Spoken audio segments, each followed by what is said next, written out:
எல்லாருக்கும் வணக்கங்க. இப்போ நம்ம பார்க்க போகிற இடம் எங்கே அமைஞ்சிருக்குன்னு பார்த்தீங்கன்னா, கோவை மாவட்டம் சூலூர் அப்பநாயக்கன்பட்டியில் தாங்க அமைஞ்சிருக்கு. தார் ரோடு பேஸ் மேலேயே அமைஞ்சிருக்கிற லேஅவுட்டுங்க. மொத்தம் 3 சைட் வந்துருக்குதுங்க. வடக்கு, கிழக்கு, தெற்குன்னு சொல்லி 3 திசையிலையுமே சைட் இருக்குங்க. ஒரு சென்ட்டு பார்த்தீங்கன்னா 2,50,000 ரூபா பார்ட்டி கேட்குறாரு. மொத்தம் 5,5 சென்ட் அளவுள்ள சைட்டுங்க. ஒவ்வொரு சைட்டுமே 60க்கு 40ங்கிற அளவில் 5,5 சென்ட்டாக இருக்குங்க.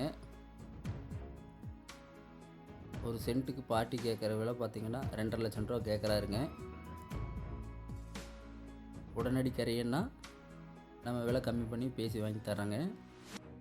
மேலும் ஏதாச்சும் டீட்டெயில்ஸ் தேவைப்பட்டால் ஸ்க்ரீனில் தெரியிற நம்பருக்கு கால் பண்ணுங்கள். மறக்காமல் நம்ம சேனலை சப்ஸ்கிரைப் பண்ணிக்கோங்க. இந்த வீடியோ உங்களுக்கு பிடிச்சிருந்தா லைக் பண்ணுங்கள், கமெண்ட் பண்ணுங்கள். நன்றி.